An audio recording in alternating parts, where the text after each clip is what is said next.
SK news Mulbagal digital ಸುದ್ದಿ ವಾಹಿನಿಗೆ ಸ್ವಾಗತ.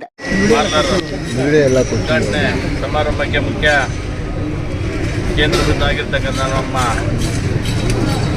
ಸೀನಿಯರ್ ನಿರ್ದೇಶಕರು ಹಾಗೂ ಪಕ್ಷ ಅಧ್ಯಕ್ಷರಾಗಿರ್ತಕ್ಕಂಥ ನಮ್ಮ ನಾಗಣ್ಣವರೇ, ನಮ್ಮ ಶ್ರೀನಿವಾಸ ರೆಡ್ಡಿ ಅವರೇ, ನಮ್ಮ ಪ್ರಭಾಕರಣ್ಣವರೇ,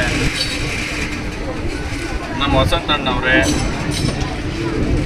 ನಮ್ಮ ಬಾಬು ಅವರೇ, ನಮ್ಮ ನರಸಿಂಹರೆಡ್ಡಿಯಣ್ಣವರೇ, ಪ್ರತಾಪ್ ಅವರೇ, ನಮ್ಮ ಹಿರಿಯರಾದಂಥ ನಮ್ಮ ವೆಂಕಟಣ್ಣನವರೇ, ರಾಜಾರೆಡ್ಡಿ ಅವರೇ, ಅನೇಕ ನಮ್ಮ ಪಕ್ಷದ ಎಲ್ಲ ನಮ್ಮ ಸಂತ ನಾರಾಯಣ ಅವರೇ, ವೆಂಕರಾಮ್ ಅವರೇ, ನಮ್ಮ ಪೌನಹಳ್ಳಿ ಮಂಜು ಅವರೇ, ನಮ್ಮ ಉಡುಪಲ್ಲಿ ಮಾಜಿ ಅಧ್ಯಕ್ಷರಾದಂಥ ನಮ್ಮ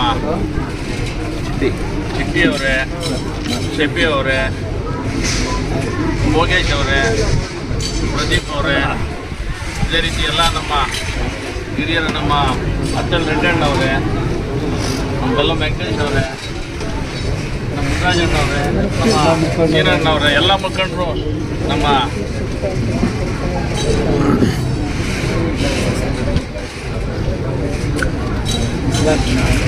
ನಾಗಾರ್ಜುನ ಅವರೇ, ನಮ್ಮ ರೆಡ್ಡಣ್ಣ ಅವರು, ಇನ್ನು ಸುಮಾರು ಜನ ಏನು ಮುಖ್ಯವಾಗಿ ಇಲ್ಲಿ ನಮ್ಮ ಮಾರುಕಟ್ಟೆ ಮ್ಯಾನೇಜರ್ ಆಗಿರ್ತಕ್ಕಂಥವ್ರು, ಅದೇ ರೀತಿ ನಮ್ಮ ಈ ಒಂದು ನಂಜನಗೌಡರು, ಎಲ್ಲರೂ ಸಹ ಈ ಸಂದರ್ಭದಲ್ಲಿ ಏನು ಇವತ್ತಿನ ಈ ಪಾರ್ಲರನ್ನು ಓಪನ್ ಮಾಡಿದ್ದೀವಿ.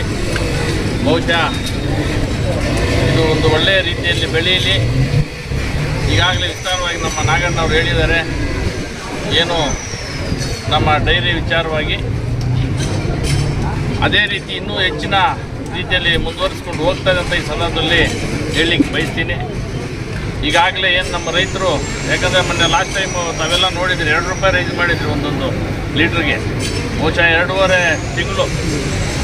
ತಿಂಗಳಿಗೂ ಏನು ಅಲ್ಲಿ ಉಳಿದಿರ್ತಕ್ಕಂಥದ್ದು ರೈತರ ದುಡ್ಡೇ ಸುಮಾರು ಒಂದು 10 ರಿಂದ 12 ಕೋಟಿ ರೂಪಾಯಿ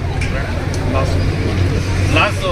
12 ಕೋಟಿ ಹೋಗಿದೆ. ಆಮೇಲೆ 2 ತಿಂಗಳಲ್ಲಿ 8 ಕೋಟಿ ಲಾಸ್. ರೈತರಿಗೆ ಒಂದು 12 ಕೋಟಿ ಕೊಟ್ಟಿದ್ದೀವಿ. ಬಹುಶಃ ಅದನ್ನು ಮುಂದಿನ ದಿನಗಳಲ್ಲಿ ಫುಲ್ಫಿಲ್ ಮಾಡಿ ರೈತರಿಗೋಸ್ಕರ ಏನು ಇವತ್ತು ರೈತರಿಗೋಸ್ಕರ ನಡೀತಿದೆ ಸಂಸ್ಥೆ, ರೈತರಿಗೋಸ್ಕರನೇ ನಾವು ಎಲ್ಲ ರೀತಿಯ ಎಲ್ಲ ಸೌಲಭ್ಯಗಳನ್ನು ಕೊಡುವಂಥ ನಿಟ್ಟಿನಲ್ಲಿ ಕೆಲಸ ಮಾಡ್ತಿದ್ದೀವಿ. ಅದೇ ರೀತಿ ಮುಂದಿನ ದಿನಗಳಲ್ಲೂ ಸಹ ನಮ್ಮ ರೈತರಿಗೋಸ್ಕರ ಯಾವುದೇ ಒಂದು ಕಾರ್ಯಕ್ರಮಗಳಲ್ಲಿ ಮಾಡುವಂಥ ನಿಟ್ಟಿನಲ್ಲಿ ಕೆಲಸ ಮಾಡ್ತೀವಿ. ಇವತ್ತಿನ ಹೇಳಬೇಕಂದ್ರೆ ಬಹುಶಃ ಈಗಾಗಲೇ ನೀವು ನಿನ್ನೆ 3 ದಿನ ಹಿಂದೆ ನಿಮಗೆ ಗೊತ್ತಿರಬೇಕು, ಮಾವಿನಕಾಯಿದು ಏನು ಸುಮಾರು ರೈತರು ಕಂಗಾಲಾಗಿದ್ದರು.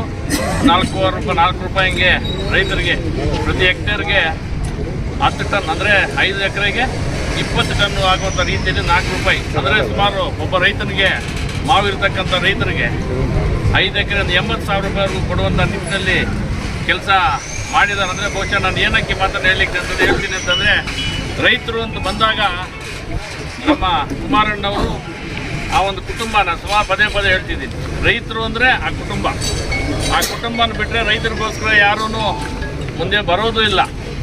ಬಹುಶಃ ಅವರು ಇರುವ ಒಂದು ಈಗಾಗಲೇ ತಾವು ನೋಡ್ತಾ ಇರ್ತೀವಿ, ಪ್ರತಿನಿತ್ಯ ಬಿಡದಿ ಟೌನ್ಶಿಪ್ ವಿಚಾರ ರೈತರಿಗೋಸ್ಕರ ಎಷ್ಟು ಕಷ್ಟಪಡ್ತಿದ್ದಾರೆ ಅಂತಂದರೆ, ಅಂಥ ಒಂದು ಕುಟುಂಬವನ್ನು ಮುಂದಿನ ದಿನಗಳಲ್ಲಿ ತಮ್ಮೆಲ್ಲರ ಒಂದು ಆಶೀರ್ವಾದ ಬೇಕಾಗ್ತದೆ. ನಾನು ಪದೇ ಹೇಳ್ತಾ ಇದ್ದೀನಿ, ಈ ರಾಜ್ಯ ಉಳಿಬೇಕು ಅಂದರೆ, ಈ ರಾಜ್ಯ ಏನಾದರೂ ಮುಂದುವರಿಬೇಕು ಅಂತಂದರೆ ರೈತರು, ಬಡವರು, ಎಲ್ಲ ಸಮುದಾಯದ ಜನ ಮುಂದುವರೆದು ಏನಾದರೂ ಇಲ್ಲಿ ಒಂದು ಒಳ್ಳೆಯ ದಿನ ಬರಬೇಕಂದ್ರೆ ಆ ಒಂದು ಕುಟುಂಬ, ಈ ಕುಮಾರಣ್ಣವರು ಈ ಒಂದು ರಾಜ್ಯದ ಮುಖ್ಯಮಂತ್ರಿ ಆದರೆ ಮಾತ್ರ ಅದು ಸಾಧ್ಯ ಅಂತ ನಾನು ಈ ಸಂದರ್ಭದಲ್ಲಿ ಹೇಳಲಿಕ್ಕೆ ಬಯಸ್ತಾ ಇದ್ದೀನಿ.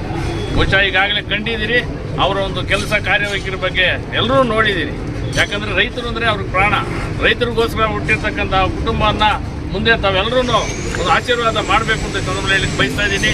ಅದೇ ರೀತಿ ಇವತ್ತಿನ ಏನು ಈ ಒಂದು ಪಾರ್ಲರನ್ನು ಓಪನ್ ಮಾಡಿದ್ದೀವಿ, ಮುಂದೇನು ಸಹ ಈ ಟೌನಲ್ಲಿ ಏನು ನಮ್ಮ ಪಟ್ಟಣದಲ್ಲಿ ಎಲ್ಲಿ ಬೇಕೋ ಅಂದರೆ ಫ್ಲೋಟಿಂಗ್ ಇರ್ತಕ್ಕಂಥ ಜಾಗದಲ್ಲಿ ಎಷ್ಟು ಬೇಕೋ ಕೊಡುವಂಥ ನಿಟ್ಟಿನಲ್ಲಿ ಕೆಲಸ ಮಾಡ್ತೀವಿ. ಹಳ್ಳಿಗಾಡಿನಲ್ಲೂ ಅಷ್ಟೇ ರೈತರಿಗೆ ಅಂದರೆ ರೈತರಿಗೆ ಅನುಕೂಲ ಆಗುತ್ತೆ ತಾನೆ. ರೈತರಿಗೋಸ್ಕರ ಇರ್ತಕ್ಕಂಥ ಈ ಸಂಸ್ಥೆಯನ್ನು ರೈತರಿಗೆ ಅದು ಏನು ಇಲ್ಲಿ ಸಂಪಾದನೆ ಮಾಡಿ ಏನು ಬರ್ತದೋ ಬಹುಶಃ ಅದನ್ನೆಲ್ಲ ರೈತರಿಗೋಸ್ಕರನೇ ಕೊಡುವಂಥದ್ದು, ಈ ಸೌಲಭ್ಯಗಳು ಕೊಡುವಂಥದ್ದು ಅಂತ ಈ ಸಂದರ್ಭದಲ್ಲಿ ಹೇಳ್ತಾ, ಮುಂದೆ ಇನ್ನೂ ಹೆಚ್ಚಿನ ರೀತಿಯಲ್ಲಿ ನಾವಿಲ್ಲಿ ಕೆಲಸ ಮಾಡ್ತೀವಿ. ಒಂದು ರೈತರಿಗೆ ಅನುಕೂಲ ಆಗಲಿ ಅಂತ ಈ ಸಂದರ್ಭ ತಾವೆಲ್ಲ ಮುಂದೆ ಹೇಳ್ತಾ ನಾನು ಮಾತನ್ನು ಮುಗಿಸ್ತಾ ಇದ್ದೀನಿ. ಜೈ ಹಿಂದ್.